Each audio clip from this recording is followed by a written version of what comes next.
Good morning, everybody. It is June 1st. It's also Monday. Um, Today's going to be a little bit of an interesting day because I'm supposed to be at work at 2. Not a big deal. It's every day. And I'm supposed to get off at 7 if things go right. Now, if I have to close, I have to close. But yesterday's video got put out late because I didn't measure my time properly. So I didn't have enough time to um, get the video set up to go on to Facebook to YouTube. Lost my words all of a sudden. Well, not really all of a sudden. I kind of got a little frustrated there for a second, just as I was getting ready to do the intro because Jayan's in the bedroom right now setting up our weekly medication, and she wanted me to come in there and grab a pill container, um, so we can have basically she won't have to redo it before we leave for our vacation time. We already have it just separated from our meds. That way, when it's time to start packing to go on our vacation, it's just throw everything in the bags. Um, Sorry. Yesterday's video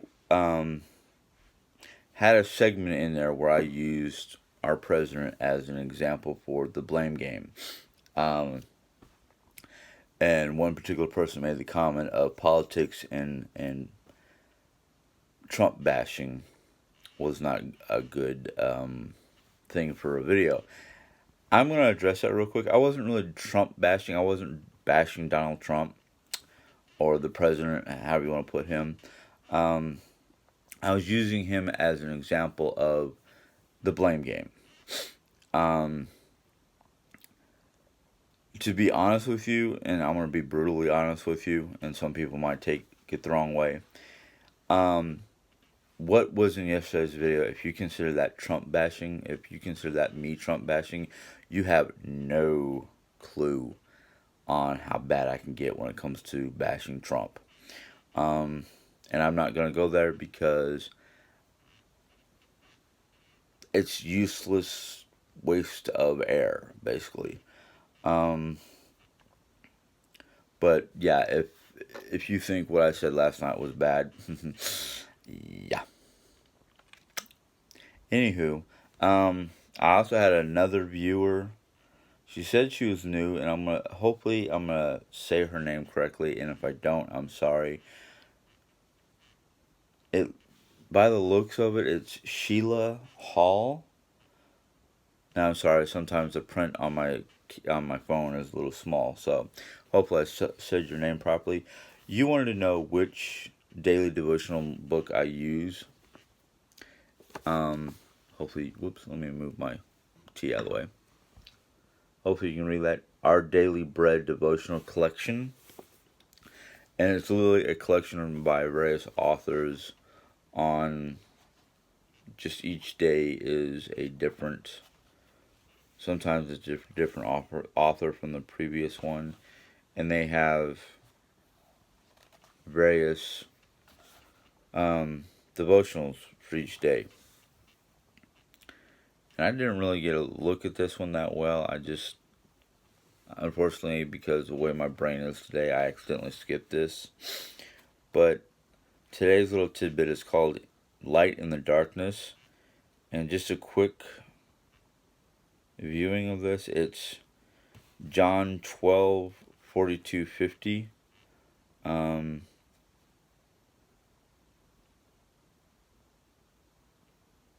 okay. Yeah, the author. Ooh, I wonder if this gentleman is part of the Crowder band. His name is Bill Crowder. But sorry, I'm just reading this real quick.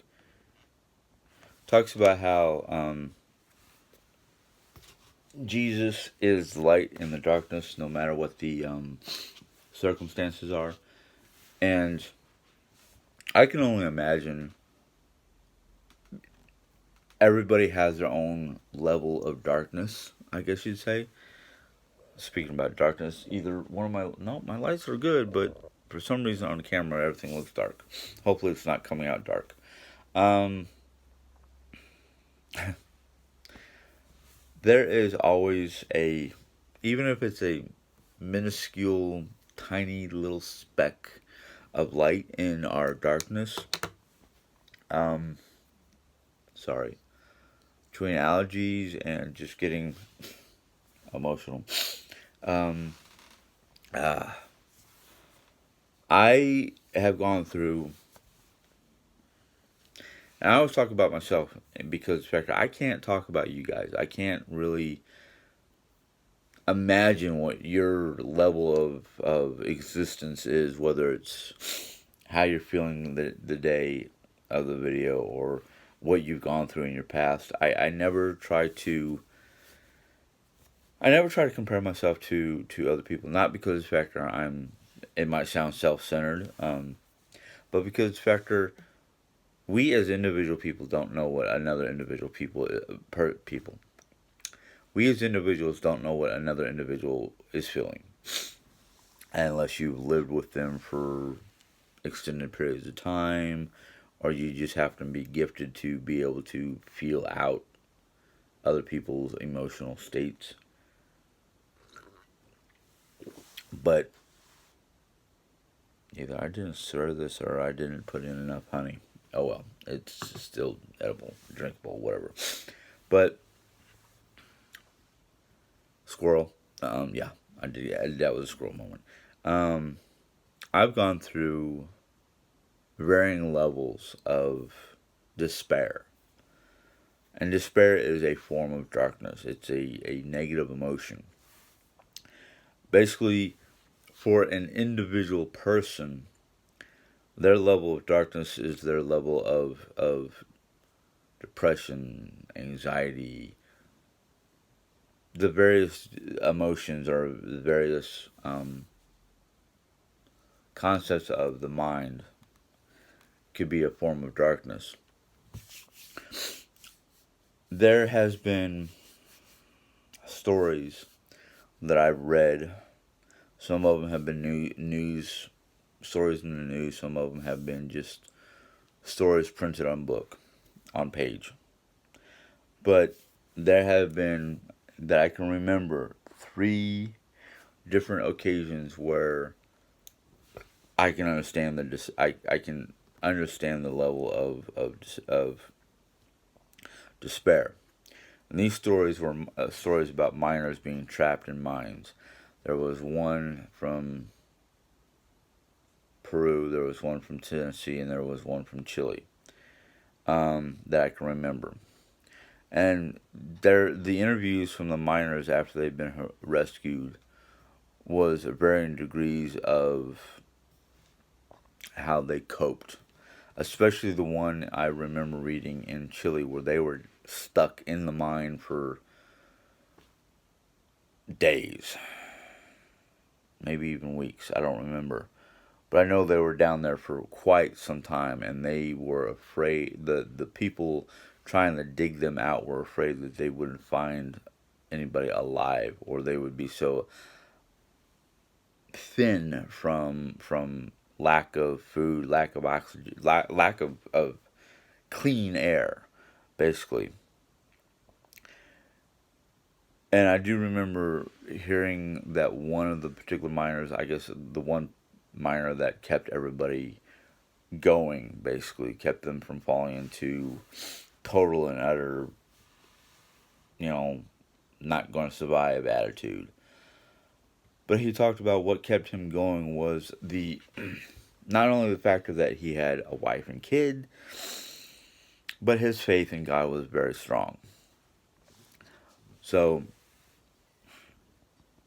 I can't say that I've never gone through that kind of issue, um, not physically but mentally.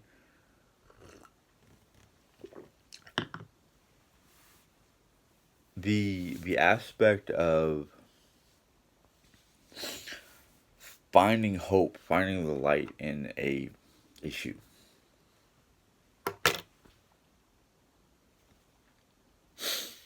Can be difficult for some, not so difficult for others. But we have the written word, we have inspirationals, we have each other.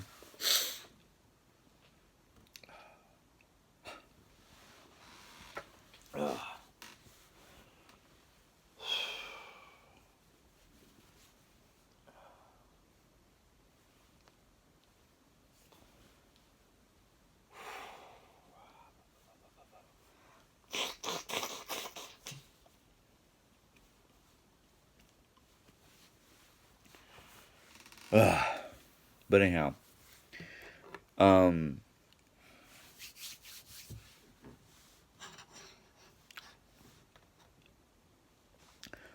we as a world, we as a, yeah, I'll say global nation, we're going through some tough times right now.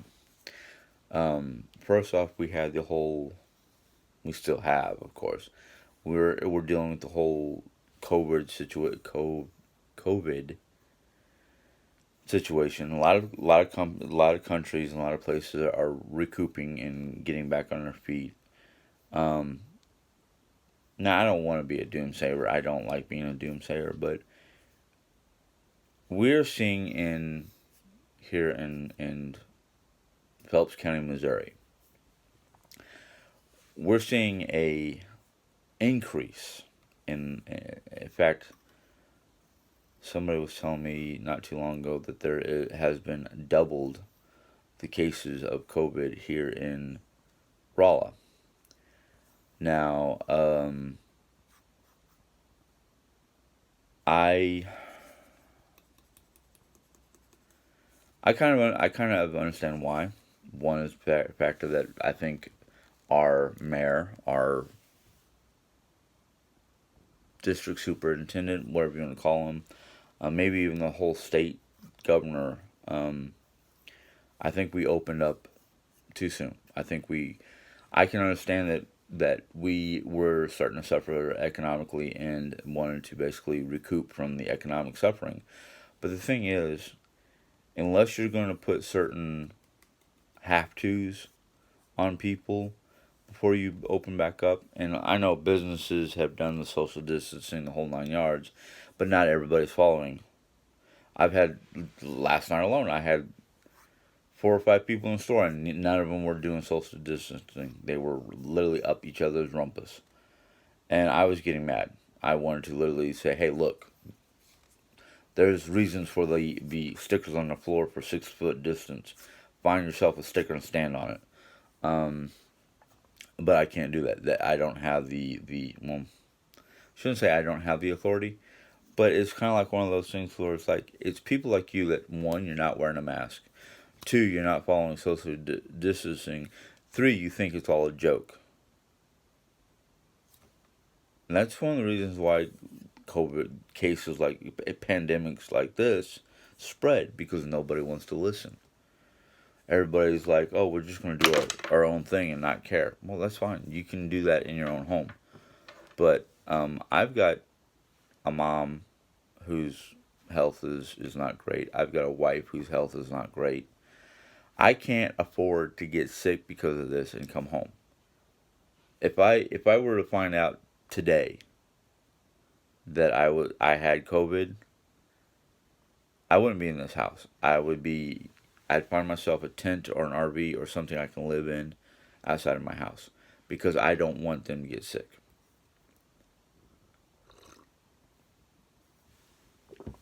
But it is what it is. And there's not much I can do to keep other people separated. I mean, granted, I can enforce there can only be 10 people in my store at a time, and I don't know if that's 10 customers or 10 people total, which basically means eight because most of the time at nighttime there's 2 people. Then if we have 8 customers, that's 10. But I am not sure what the meeting at work is going to be about. Um, I would like to address and ask the question about the social distancing and all that fun stuff. I have one employee that I know about who, I don't know if she refuses to wear the mask or what the deal is. She said that she can't wear the mask because, in her words, she's anemic and some other health condition, which is kind of like, really. I don't think wearing a mask has anything to do with anemia, but I might be wrong.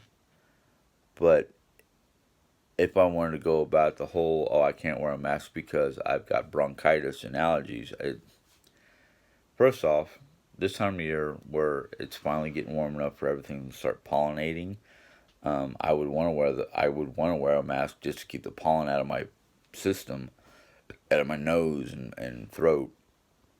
And as for the bronchitis part, the breathing part, well, I haven't noticed any problems. I haven't noticed any excessive coughing. So that right there is just a for reals type thing.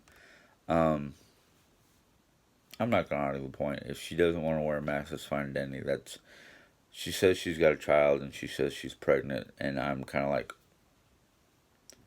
I would want to keep myself as healthy as possible if I'm carrying a child, um, because everything she breathes in, everything that goes into her system, affects the unborn child. So, but that's a personal, it's a personal thing.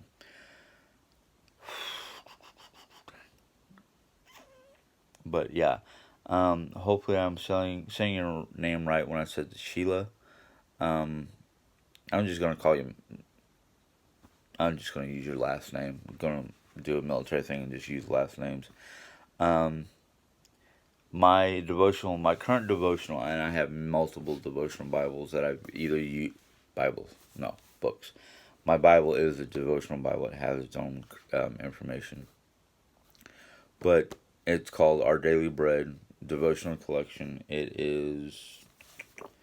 Does it say who the publisher is? Let me try to get that information for you. Um, it is by Our Daily Devotion. Our Daily. I can't speak all of a sudden. It is by Our Daily Bread Ministries, Discovery House in Grand Rapids, Michigan. So I'm guessing the publishing companies are Daily Bread Ministries. Yeah, it's Discovery House is the trade stamp on the front of the book. Oh, look, it was printed in Italian back in 2016. That's impressive. Uh-oh, I just heard my wife's 12 o'clock time to take medicine alarm. Unless she's playing something else, I can't tell. All I can tell you is what I'm hearing from in my little room. But it is a year's worth of devotional. And, okay. But anyhow, that is one of many devotional books I have.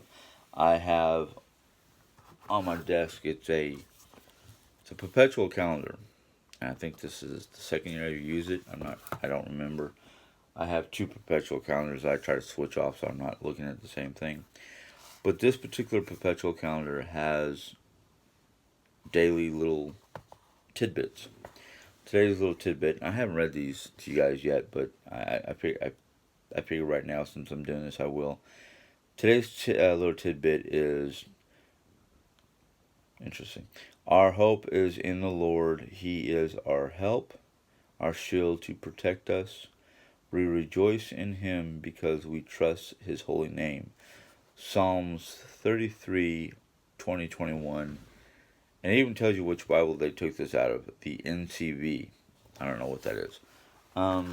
Most of mine are NIVs, or New American Standards. But our lives right now, a lot of us are being thrown into a chaotic spin because of COVID. We've either lost family or friends, or we know somebody who's lost family and friends. That factor, it's kind of weird because I had a friend put on Facebook about how, you know, this is like talking about neighbors, that if you're one of these people who are gone into self quarantine and you're, worried about people wearing masks, which, yeah, I am worried about people wearing masks, but I'm not self quarantined. But anyhow, I was talking about being self quarantined and whatnot. Don't let your fear impede somebody else from doing what they feel they need to do.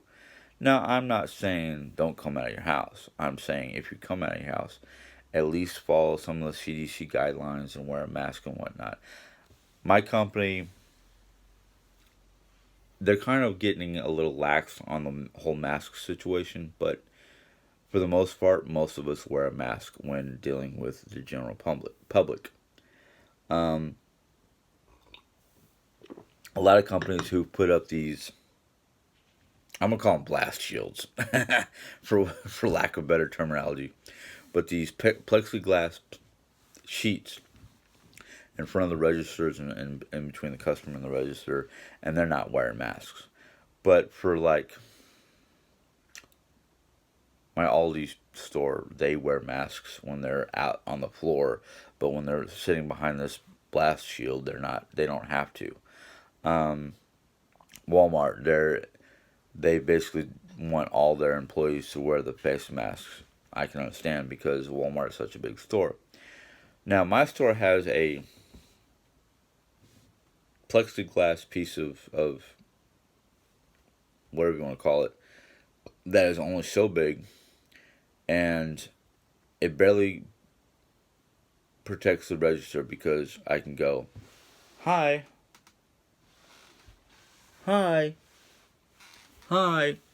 It's not big enough to protect anything.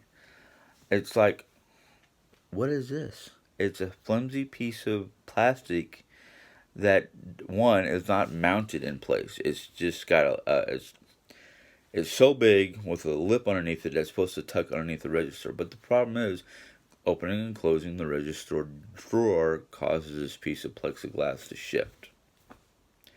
It is useless. Trying to make funny, but not making funny. The piece of plexiglass that we have in front of the register, next to the register, however you want to put it, couldn't block a fart because it's flimsy. It ain't big enough to do jack. Not trying to knock my company, not trying to basically bash my company, but the idea is okay, yeah, I understand what you're doing, but it's not worth the money they put into it, let alone the effort of sending it to us. Um, in my mind, if I was going to try to protect my employees, I would get a sheet of plexiglass with a little cutout that had to be either mounted or drilled or screwed or somehow locked in place so it wouldn't be movable. That's just me. Um, Now I don't pay attention to the news that often because it's depressing, or it's like I can find the same information but all the information online, not the bits and pieces that a broadcasting company deems publishing worthy. But I'm I've stayed away from watching the news for a multitude of reasons. One, I don't want to basically get irritated by the half truth being spewed by the major broadcasting companies. There are a handful of online news resources. One of them is called the Real News, and these people do a lot of fact checking and cross referencing, and they don't pull their punches. If it's like the whole rioting situation, and they're talking about riots starting here in St. Louis and Springfield, and I'm just kind of like, it's going a little overboard. I've seen the newsreels through them about what happened, and you can literally tell that this gentleman, Floyd, I think his name is, was literally asking as politely as possible to get the officer off his neck. Second off, they showed footage where it literally looks like the officer's full weight is on the back of this gentleman's neck. Two, towards the end before he expired, he basically was saying, "He's killing me, he's killing me."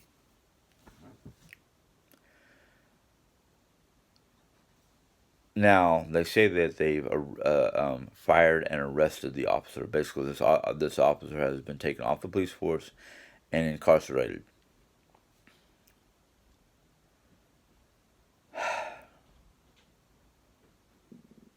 I understand the outrage, I really do, but it's going a little. It's getting out of control.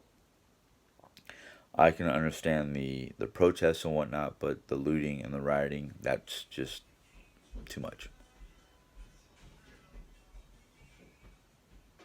I'm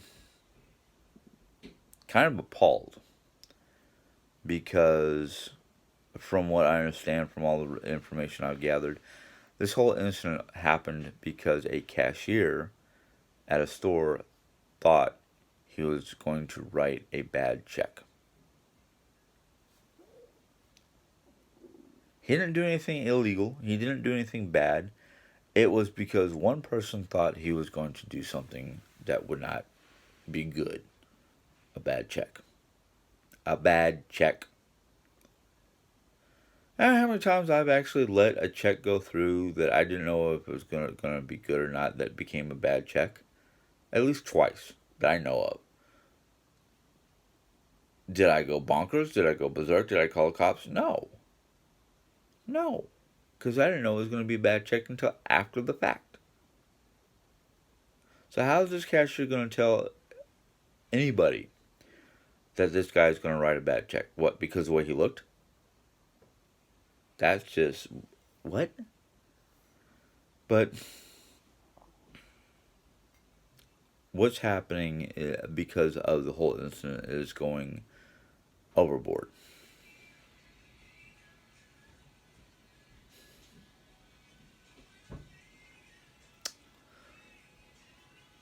So I'm God gave me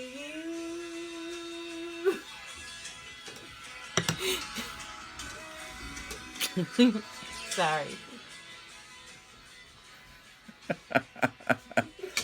oh god. Uh the goofiness that we do. Now my reaction was not exactly great, but it just goes to prove the point. Your reaction to something, or somebody's reaction to something, whether it's good or bad, can be a little much.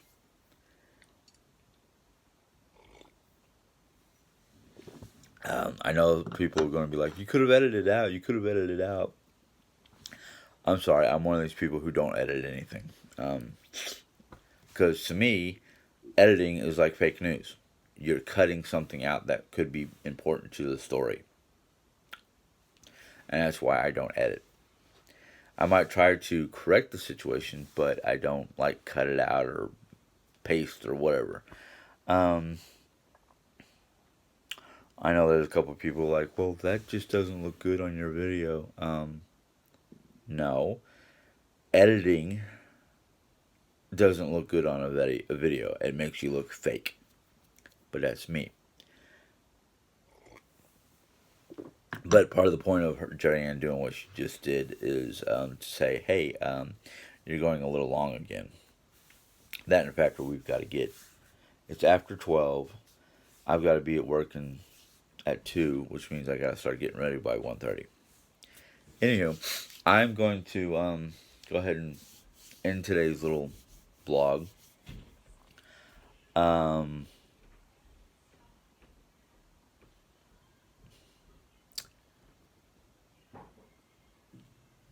yeah. I lost train of thought there for a second. Um, I'm going to go ahead and end this video. If you enjoyed this video, give it a thumbs up. If you have any questions or comments, go ahead and put them in the comment box. Oh, speaking about comments,